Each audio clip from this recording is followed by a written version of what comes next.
Aiwa, tazoenda kumabvuku uko kwataenda kunoona A12 Sarudzai Abigail avo vanoshandisa mauche.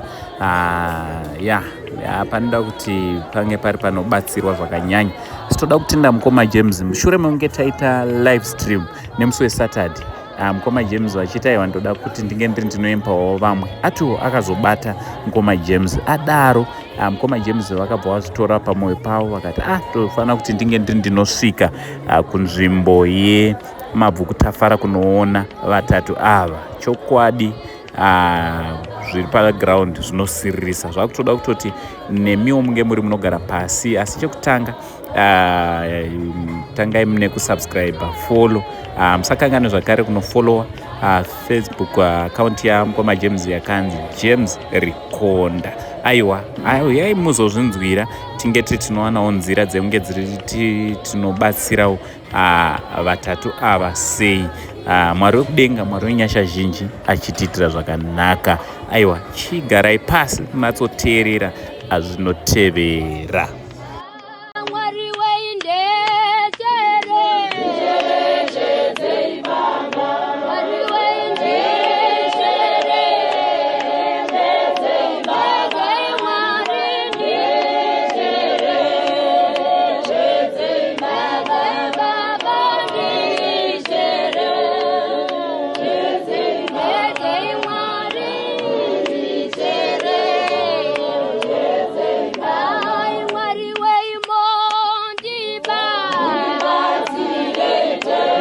Burisei ndiri kufara zvakanyanya, ndiri kufarisa zvakanyanyisa.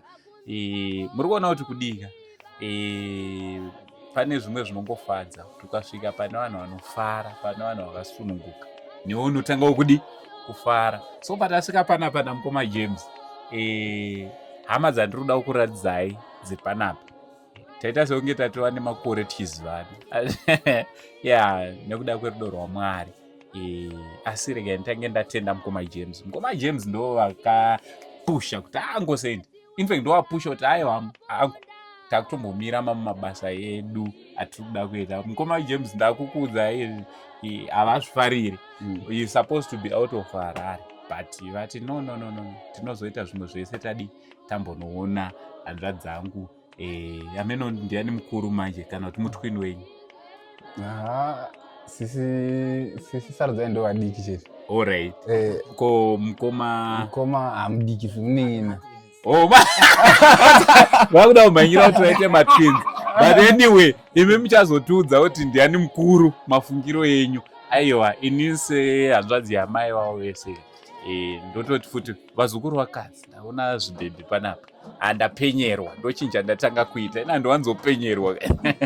Areti, mukoma James zviri kudidi? Zviri right ngoma Senda, ameno muri sewo. Ndiri bo. So ndotangira panapa. Areti, tozotanga neukuru. Muri se? Ndiri right zvangu. Kuri sewo kuno? Kuno kuri bosho kuti. Andidi. Actually, you are very beautiful. Ndidzokorodza. Thank you so much. Beta. Ora chekutanga. Vari kutanga kutokuona yona. Vangada kutanga kuzwa kuti who is this beautiful young lady? Also, vane makore mangani age yemabhebhi inotenderwa kusataura kana kutaura. Andidi. Also, tiri kupi kuno? Okay, ini ndonzi Abigail Mshalati. Ndogara kuTafara. Tafara ndo kwatinogara. Saka mauya kumba kwedu ndogara panumber 1497 Tsombori Crescent Old Tafara ndo kwatiri. Pamakore apa sezvo mandijuma, but mati makore mabhebhi anogona kungohaidwa, saka isecret yangu nemi. Yes. Mazvinzwa vari kuda maziva chingonyorai comment section kuti ndo ndichazouya comment section chikudzai kuti wawina here pa secret. Anditi my dear sister Zviri sei? Makadi yenyu mukoma Saint. Ndiri bo muri sei? Aiwa ndinofara chaizvo. Once again you are very beautiful. Thank you so much. Yeah. Yeah. So chekutanga vada kuziva kuti munonzani also muri wechingani mufamily. Mafita kuita second from last. Enene ndiri Gotwe. Serious? Yeah. Ndine kababy kacho. Alright. Yeah, tinonzi Sarudzai Mushavati. Sarudzai Mushavati. Alright. Vachagesa futi age. Varege vagese age. Tozouya uchibaba. Nda? Yes, muri kuita sei? boy nezangu mutumwa. Andidi. Arisemarani. Zvazebo. Andidi. Muchengetera here wazukuru wangu pana. Aiwa, tikuchengeta. Wazviramba. Ndaifunga kuti uchati aiwa ndiri kuchengeta mabhiza kuchengeta. Tikuchengeta. Tichichengetedzwa zvakanyanya naMwari. Yeah. Andidi. So tiudzei kuti vada kuziva ava kuti munonzani uye imibva matudza kuti mufamily menyu muri wangani. Uyu ndonzi Atmo Mushavati. Short ndo ati. Mufamily medu tiri 4. Alright. Ndine second from last. Second from last. Saka muri pakati pemabhebhe. Alright. Perfect. Ndofunga makuvaziva vekwaMushavati. Andagona. Mushavati. Aiwa meno muri kuzvinzwa nemikoko. Hai nini? Moda Mushavati. Aiwa kunashona kadaro. Ndanda kuti Mushavati. Mushavati. Mushavati. Yes. Guys, mhosva yangu andidi. Haisi mhosva yangu. Alright. So toda kuti timbotaura andidi. Mumboti tsanangurira kuti panapa munorarama sei andidi.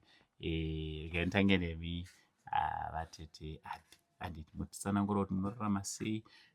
Vabereki vari kupi chidaro. Okay. Panapa pakamera pakadai. Mumba medu takazvarwa tiri 4 sezvataurwa naAti. Mumba medu 1 mukomana ndiye anofamba chete. Ndiye first born. Panapa mararamiro atinoita. Akangotome but chatijairei because pakutanga zvinhu zvinombonetsa kuti uaccept disability yawakazvarwa nayo but nekukurawo plus nevabereki vakakura vari pamwe, takakura vari pamwe chete. But amai vakazoshaya 2009. Vatorwawo nokungo vakarwara ndobva vafa. Saka tina baba ndo varipo togara navo but vanogara imba iri panzapo. Saka nokufambawo kwenguva baba vakazorora mumwe mukadzi. Saka varoora kudaro nongoziva zvinongoitika mumwe. Saka we are trying but pari zvino we are managing tiri muno tiri 3. Baba varipo to support here and there but not always. Alright. Yeah, ndofunga muri eZimbabwe muri kuzvinzwa zviri kutaurwa mukoma James. Muri kuzvinzwa zviri kutaurwa nemwanasikana kuti amai vakanowana shelbho wasara nani nababa vakazowanawo mudzimai. Chinova chinhu chakadii zvacho chakanaka. Ivo vachiraramawo vari vega vakadaiwo. Imi ndimi makanatsotanga kunzwa stori iyi ikakubatai pamwoyo. Mushure meunge mataura, handichaziva kuti makatanga kutaura nani wamakataura naye. Makanzwa sei mataura namukoma Ati nekuda kwesituation iri pano? Ndikangoti mukoma Ati reached out.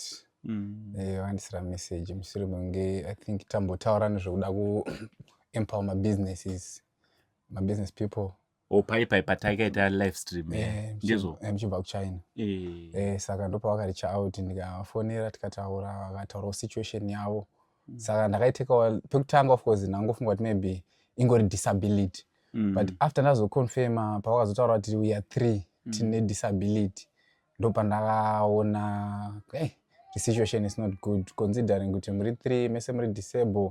Hakuna anyone anokwanisa kunge achibatsira mumwe. For instance vakazonditaura vakati tikadaenda kumashops hakuna anokwanisa kupusha mumwe. Saka unobva unatsoona kuti unongoifunga kuti une problem upenyu hwako wozoona kuti kune mumwe ane iri worse than yako. Yes, I believe that everyone ane problem, but pane imwe yaunozoona kuti I think ya beyond. Saka zvakandibata sure ndikati I think I need to visit them immediately and then toona kuti how best I can assist them, and also toona futi kuti kana kune vamwe vanokwanisa kunge vachibatsira pavanogona navo muri yeZimbabwe, they are free to assist because apa pandori nenidi iri kuoneka chokwadi. Saka nini my first goal yanga iripo yanga iri kuti because vakanga vanitaura kuti no at least ndakabvunza ndikati nenkomati imimi nemagariro enyu amuri kuita chii chamunonatsokufunga kuti imimi tingakubatsirei nacho because ndinogona kuuya ndikavapa hupfu vodya wopera mangwana unoda humwe pamwe ndogona kutadza kuprovide but vakati no isusu tikakwanisa kuwana mvura yekumwa ndo chinhu chekutanga chakakosha and then tikaonawo kana electric wheelchair inokwanisa kuti at least mumwe wedu anogona kuenda kumashops ega pasina anyone anomuassista zvinotiitira kuti nyore, and also empower pabusiness. Vakakwanisa kuempower pabusiness kuti vakaonawo something chavanoita chinechiwapawo mari chivagenerera mari on a daily basis. I think zvinokwanisa kuvandudzwawo life yavo kuti ite zviri nani, nyange vanhu vachizouya vachizobatsirawo pane zvimwe but at least vanenge vane pekutangira.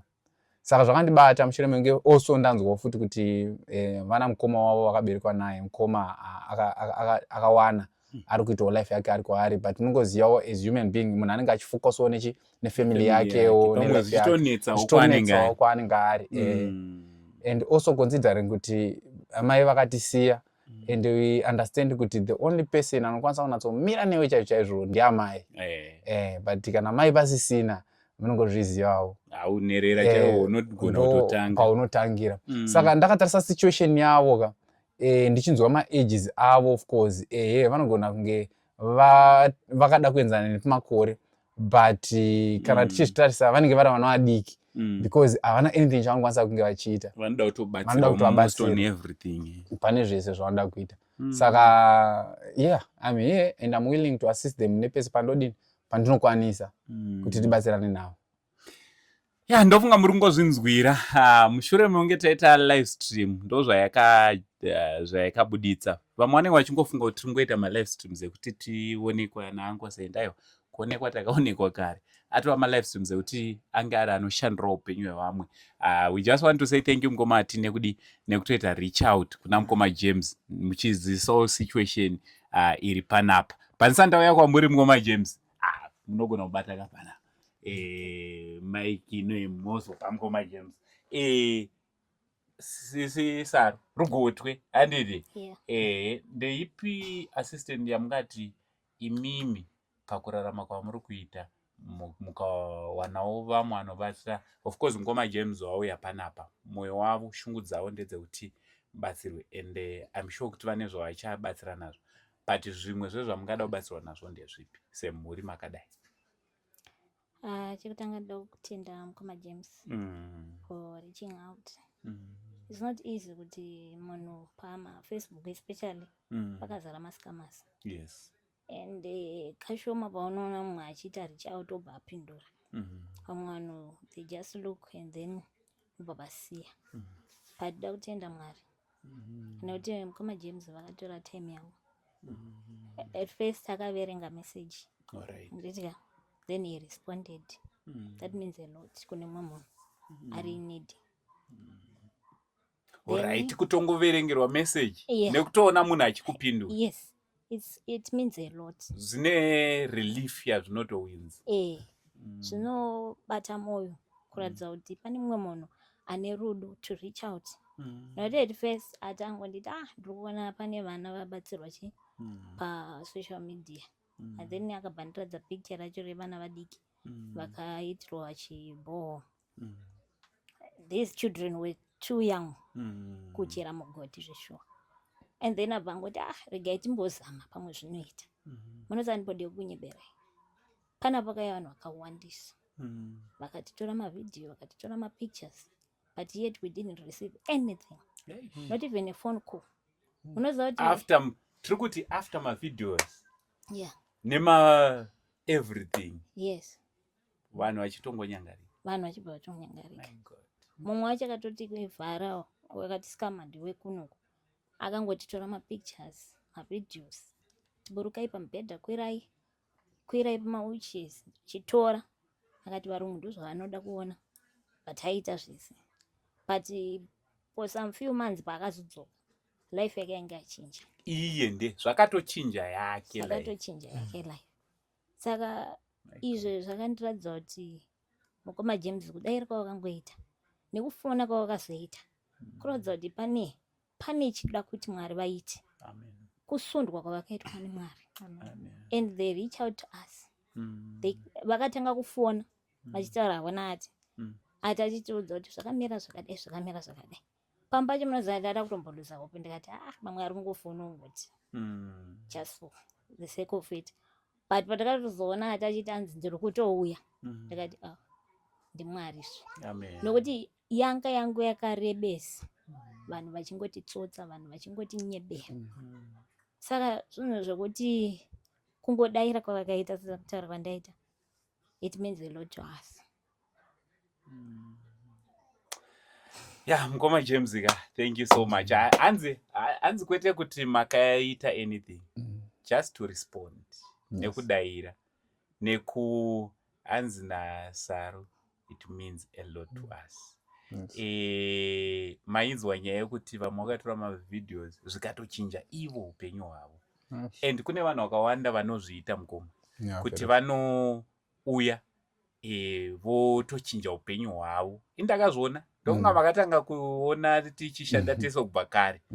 And you have been saying that kumashure mukaremember kuti angosendi tinoona vanhu vanoita zviri kuitwa izvo but tinotoona kuti ivo ndo vari kuchinja. Ndofunga maitomboseka muchiti angosendi ndoda kuzotokuitira bhohobho zvakutozonyadzisa. Why? Because inini pandotogara handitorina chibhoho pandiri umwe nekuwirirana kwandaindoita nemika dai kare ndakatonge it was going to be one word.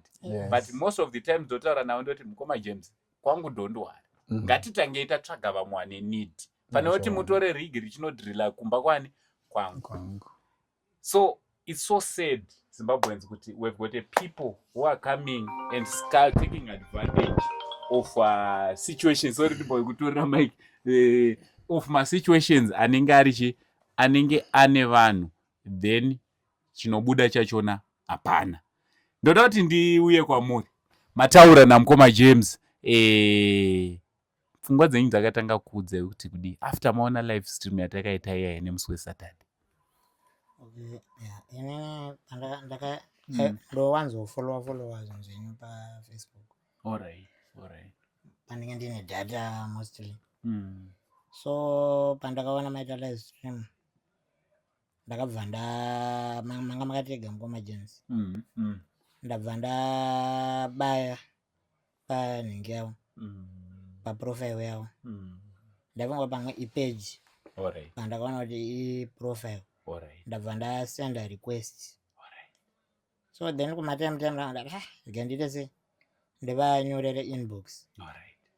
Ndabva ndavanyorera inbox nokuti hazvangonyorera vanhu mumainbox tanyorera vakati wandei and response pamwe pacho hakuiona nokuti paWhatsApp inoshowa kuti ndingatoiona but havapinduri.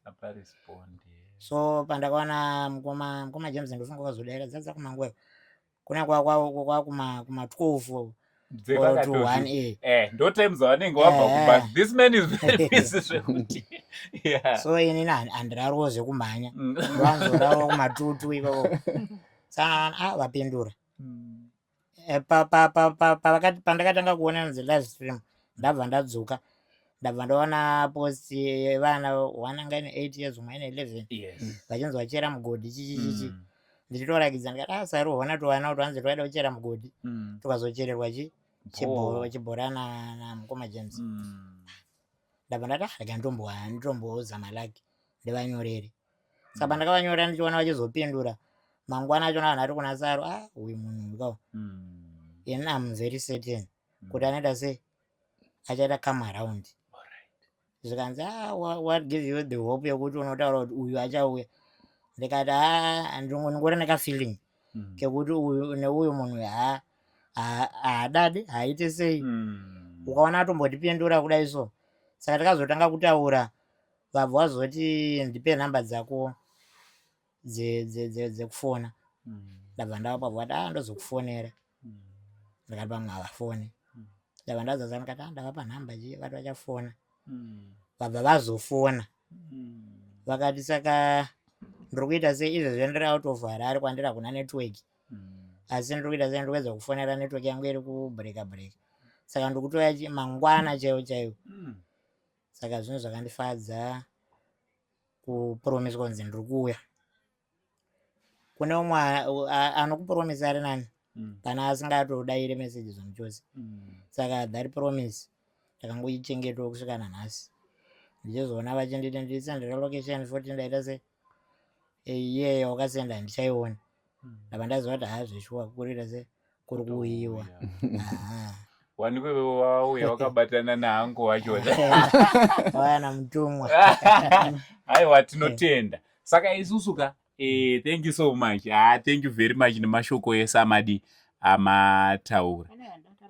All right, yes. Okay. Pamambondibvunza kuti zvinhu zvizoreruka. Sly Media yakamboya panapo. All right. Ikatichinjirawo ndopatakawana munhu akatiisira Jojo Tengera maona panzava. All right. Batavakirwa toilet yatinogona kuaccess. All right. Noti tikatarisa dzimba dzinodzidzika nzuro.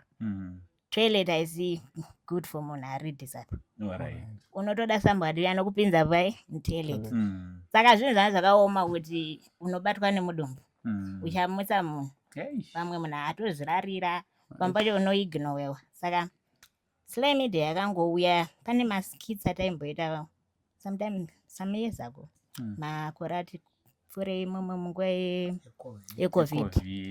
Saka vakangonditi hamudi here ndobva ndamboti aiwa mukoma Sly zvinoita here saka vangonditi let's try to push zvinodi zvinoita because Sly Media inoonekwa nechinhu vanhu vakawanda saka from there tangotenda Mwari most people vakareach out tikakwanisa kuwana Jojo Teng and then netoilet.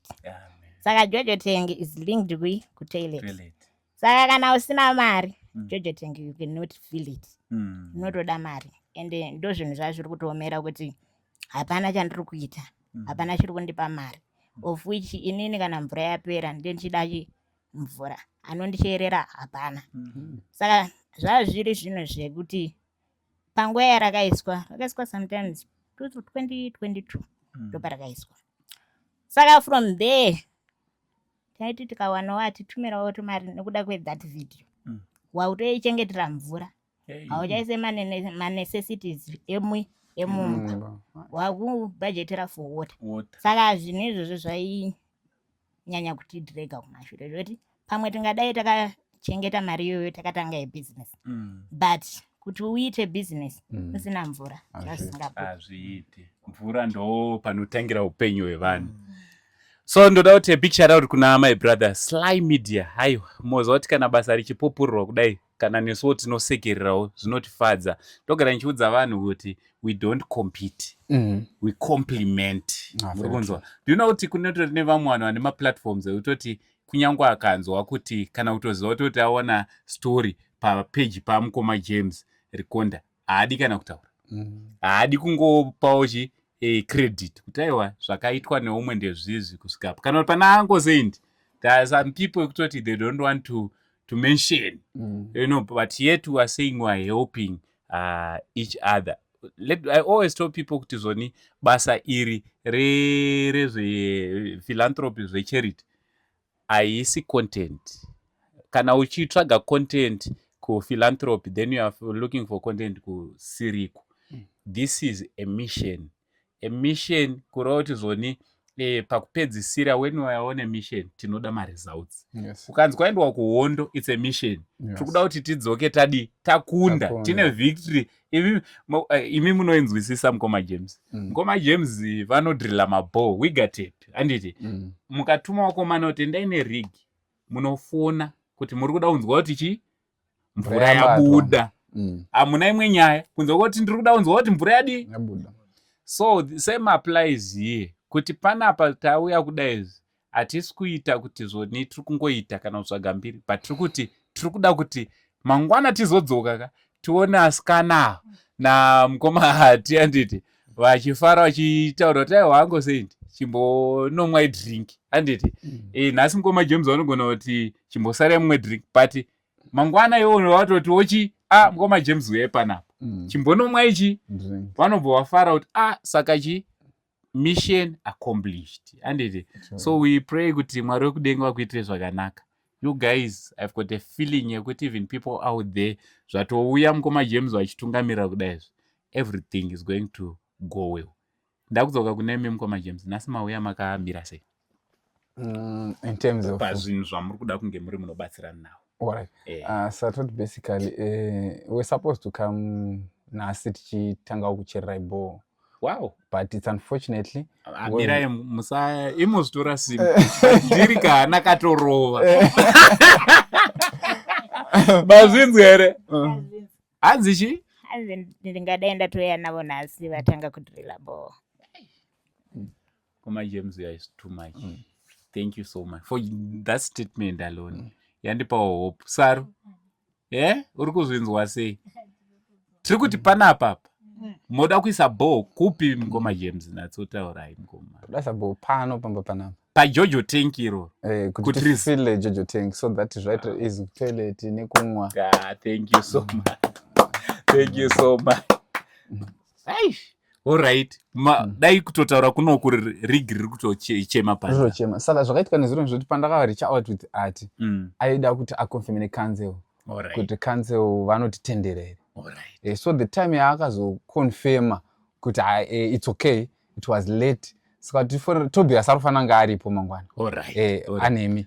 Tichita this program. A big shout out kuna Tobias wekwagutu ndotombomuonawo pamutombonawo vanhu vemuTV. Saka muchimuonawo Tobias wekwagutu. Amen. Ngakoti initiation iri kufamba yakadai so imimi angosend Tobias wekwagutu. Tiri kutsvaga vanhu vese vari disabled varikuda kubatsirikana munzira dzakasiyana. Saka ndakaona kuti ndimusiya azvite because ndomwe wacho akatanga fune program yacho nemi. Saka at least tiri kufamba achifamba nekuside kwake ari kumasvingo ichifamba tiri kuno kuHarare. Saka toda ngoti zvese zvingoitwa tese tiri pano one. Saka time yekuti achikwira kubva kumasvingo usiku nekuuya kuno ndaona kuti azobate time. Saka namufonera makuseni akati ari kukwira nhasi. Saka ari kurara ari kuno nhasi manheru. And then makuseni first thing rigi rinenge riri panapa richitanga kuchera. Kurava kuti inzwai I know kuti munogara muri fully booked. Matombomisa rigi kuenda kwariri kufana kuenda kuti mutange kudrilla panapa. Haringatomira zvaro. Haringatomira kutanga panapa. Thank you so much mukoma. Thank you so much. So panapa tichafara. Irini ndinenge ndiripo. Sezvamanza kuti Tobias wekwagutu achange aripo panapa tichiona we want to witness mvura kubuda kwayo. Toda kuinwawo mvura yachona. Thank you so much. Nezvipi zvimwe zvamavaitira nhasi? Nhasi tangoti at least tichiuya tingazoyo tiri maoko. Saka ndine magroceries avatatengera ari mumota umu kuti vambofana kuti vadini vabatsirikane. Wow. Thank you so much. Thank you so much. Saka ndibvumidzei ndinotora ndinenda kutoda kutoti zviuya apapa vanatsoona zviri kudira zviri kutaura. So nditenderei ndimhanye ndinotakura ndiuye nazvo panapa. So guys, stay tuned. Tiende ndimbonotora magroceries. Guys, imigarai panapa. Hasisoda kuona munhu anobva panapa. Can you please confirm ndo machairs here ari panzao? All right. So vari kuti ndo machairs. Ndo machairs avanoshandisa. So kutoriwo tiri kuda futi machairs sezvataura kuti zvone at least vakaona one electric nemamwe 2 mamanual no problem. Inzwai hapana chinotimisa kana mukoma James with the help yevanhu ava hapana chinotimisa kutongoita kana 3 maelectric achona hapana chinotidi. So inini namukoma James tiri kuti aiwa tichibatsirana pamwe chete ngatingoita kuti tiwane 3 maelectric chairs. Ivo ushoungudza ndedza kuti one abude but kuivo vese vakazobuda havo vachizvikodii vachienda vari 3 umwe nomwe achiita life yake umwe akabuda akadai. So ndo zvandangoti tiyozofurirana. So pari zvino sorry zveipinda sorry Yeah. So pari zvino regai timbotora chi. Tiri nani. Timbotora. Makadii. Tiri nani. Ora saka ichocho tengira ngachirewa ndero. Ndo ranga chirewa. Thank you. Credit chidzora kuna Sly Media. Vakaita chinhu chakanaka kudai. Yeah.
Zvaitwa naMukoma James handiti ende ndiri kufara nekuti Mukoma ati vaona nhasi vakati angoseindi ndini ndatanga kukuonai saka magurosari aya zvazadziswa kaizvi munoshi zvazadziswa ndinatanga kuvaona fudo hamba yabva yauya. We thank God handiti mungada kuti kudii kuna Mukoma James. Mukoma James kungoti enzana kukurwainavo ende varamba vachitirovamba vasakamire panapa vamuramba vachipfuurira mberi. Totenda Mwari.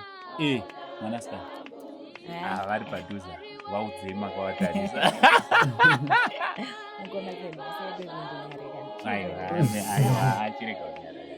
Okay, dangu kutendai makadai daridzo of which handingati tisu ndimwari uwezi kuconnectwa unokonectwa naMwari kana kuya kwaita Mukoma Sendi ungoone pamafacebook page ipapo and then kundori nemwe munhu akaromba ndipalingirenyi ati zvinenenizvinazvinosi but nhasida kukutendai zvikuru nerudo rwenyu rwamatiratidza hakusi kugona vanangwara kuimba abelieve ndimwari ende rinongoramba ndichikukumbira kuti dai wari Mwari akupe makora pauri ekurarama kuchibatsira sikuru varimoti hatisi tega tirimiti but zvingadai yakawandira varikoimiti ngadango kutendai nemapasura matingi timbofadaya taura zvei ndichatowandira panapa ndichatowandira patifadaya takati wande. Yeah, so ndoda kuti ndidzoke kwauri Saro. Ndazokukata-kata ndezvipi zvaungaone kuti izvi mungada kubatsirwa nazvo kune vanoona naMukoma James kuti vari representative yevanoona. Pambunzo umabvunza ndimbotaura pane zvimwe zvatakambozama kuita. Alright. ine nangu handingati ame professional Alright. pazvimwe zvinhu zvandinoti ndinogona, Alright. but if I am taught especially tese tinokurumidza kubata. Alright. Saka kubheka tinogona, Alright. handiziva, but I'm not a professional. Sezvekutaura kwandaita keke handisanda kunyatsorigona, especially kudecorate. Alright. Then takambotengesa mabiscuits, ndakambomabika mabiscuits. Alright. But the challenge was kuenda kumashops nekuti ndokunowanikwa vanhu vakawandisa. Saka it wasn't easy kuti tiri 3 kudai 1 aende kunotengesa. Alright. So tine mwana mumwe watakambogara naye, but munongoziva mateenagers vanobva vatangaita musikanzwa achadzoke kumba, but takatombotengesawo zvokuti undokwanisa kuwanawo kamari kemuriwo. Zvanga zviri nani. Saka then panyaya yemakeup togona makeup tiri 2 nesister yangu. Alright. Takatomboita a friend of ours akaita maroro ake, but anga asina munhu anomuita makeup. Takatovabatsira iye nebride nevaperekedzi vake, but handingati I'm a professional yet because zvimwe zvacho handisanda kuzviziva zvako mazuva nezvi. So ndinogona, but ndiri kudo ndichiro changu chacho chinyodzidza ndinyatsoziva zvakawanda. Alright. Then pakutengesa pane mumwe munhu akambotipawo kamari kebheru raakambotipa remabottoms, but munhu akawanikwa nekutitengesera akabva nyaya yekutitengesera ranga rine akaipa akawandisa kupfuura akanaka. So takabva taita loss nekuburikidza nemari yatatatengerwa bheru racho, which was 200, but we didn't get mari yedu haina kutozosvika futi. Saka umwe hama yedu akabva auya akatora the other bottoms akaenda kunomatengesa kwaanogara, but akabva andivhara futi mari yacho, haana kana kuzondipa kana sendi. Saka that's a big challenge. Saka ndiri kutoshaya kutoti ndoti shop was shop, ndikaitirwa shop yes handiti mune manditangira business handi, but ndichada kubhadhara rent handiti.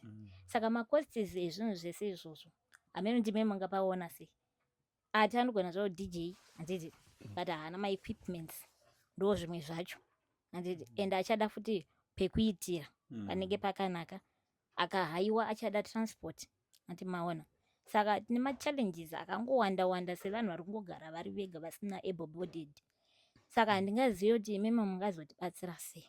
Kune vamwe vakambouyawo vachiti education is better handiti, okuendesa kuchikoro first, but zvinonetsera vanhu vanouya vanokuendesa kuchoice yavo handiti, anokuendesa kosi yaanochuza iyi kwete kosi yandochuza yaunogona ipassion yako. Not it's easier for me to learn zvinhu zvandagara ndiri skilled at, kuti ndikaenda kumakeup handiti pane zvimwe zvandogona kuita zvandisingazivi, I will learn more handiti, kuwedzeredza zvandoziva. Ndaona then onditengera kit nekuti inenge ichitodiwa handiti, then ndotanga then ndogadzira profile yangu, ndotanga kutobatsirikawo pasocial media, ndo mawaniro acho.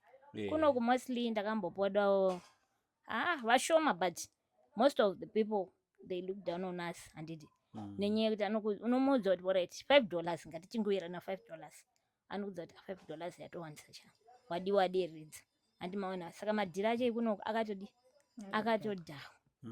Saka vamwe vanhu vadai vangati dai mamadzidza mo then wozodzidzira wozotanga kushandira uri pasi pemumwe munhu ari musaluni ane professional business rake kare. Saka ndo machallenges atiri kusangana nawo kuti munhu akakuti business ndakuitira here pambacho hauna ruzivo nazvo. Saka imimi muri kuti aiwa vanoda kukuasistai ngavakuasistai pane zvamunogona kare, and then mongozovandudza ruzivo. It makes sense because mari ndeyako uda kubatsira, but zvauri kundibatsira nazvo zvachonaka ndinozozvishandisa. Because kana kunoti haisi nyaya yekuvanhu vanenge vachirarama vane maspecial needs yet. Even vanhu vasitorina, munhu anokuudza kuti shamwari ndoda kuti uite zvemakaniki nekuti ndindokubhadharira fees. Now man, inini wachona handitode zvemakaniki, ndoda kuita zvemaskits, right? So yeah. Saka ndo machallenges acho. Mumwe munhu anogona kuigera, anogona kukupa mari handiti, kana kuti anogona kutongokuitira chinhu chacho.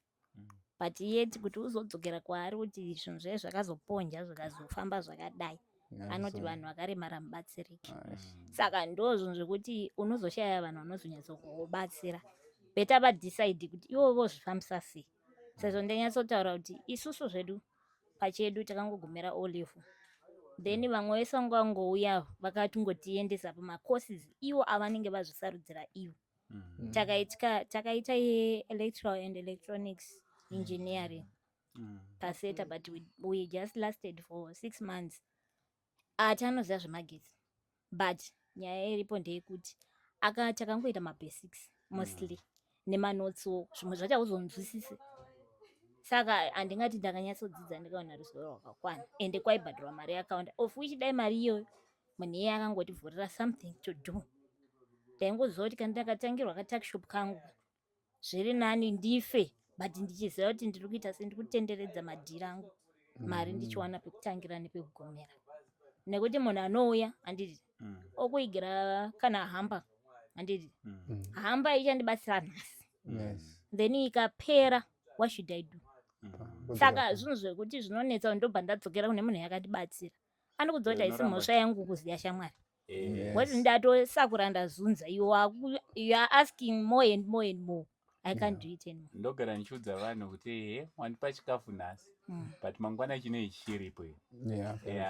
Ndopaipa mukoma James pavakati aiwa isu toda kudzidzisa vanhu how to fish. I think ndo pamakazobatikana napo mukoma ati ukati aiwa uyu murume ari kutaura zvekuempower vamwe beta kubata iye handiti. Aiwa we believe kuti muchabatsirika zvakanyanya nekuda kusvikawo kwaita mukoma iyu, but also nekuda kwemazimbabweans vane love vari kwavari. We believe, I believe kutoti it's for a purpose.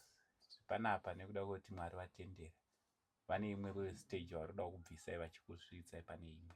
Amen. Notenda Mwari nerudo rwenyu. Nototenda. And also another thing, pekugara. Unoona patogara panapa i1 room. Munoshare this room muri 3. Hakuna kumwe kwekuti umwe achandonorara uko, vamwe usara pano. Privacy yekuti mujaya ada kumbotaura nebhebi tete vanenge varidoripo. Tete vakada kutaurawo natsano mune muripo muchinzwa. Muri kuona manje big challenge.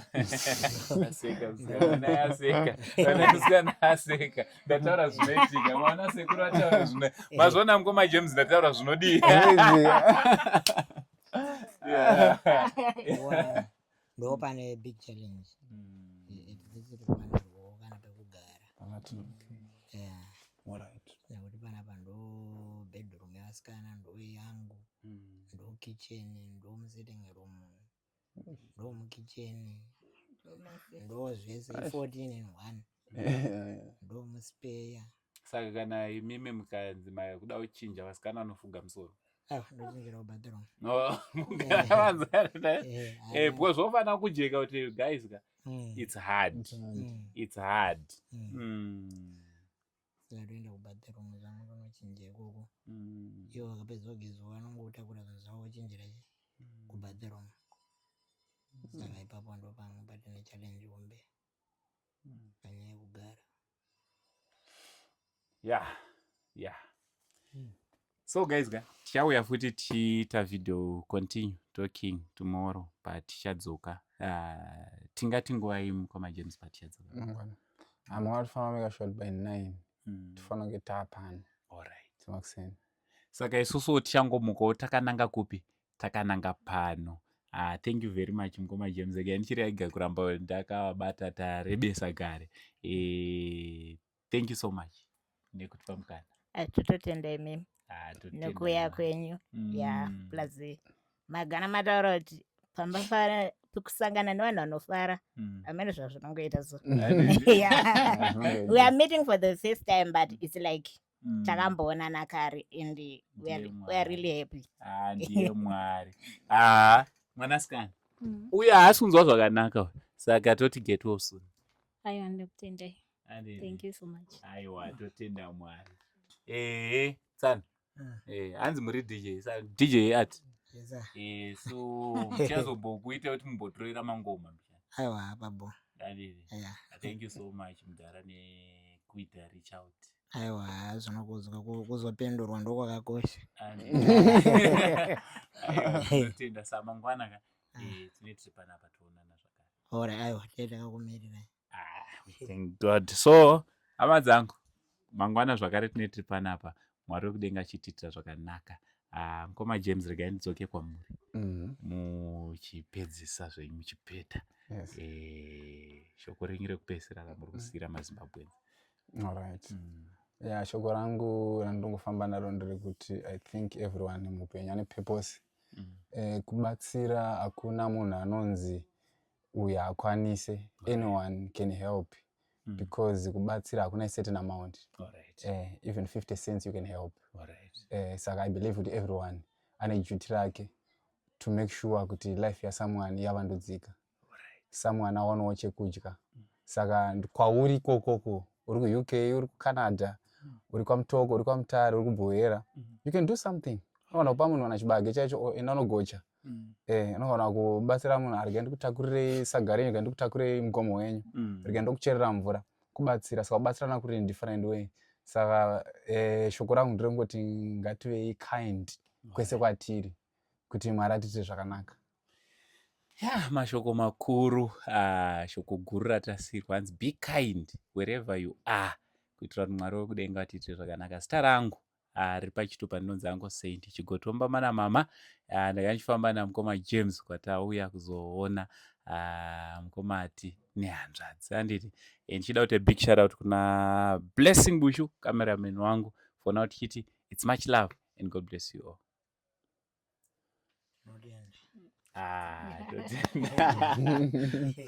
We thank God. Totenda Mwari.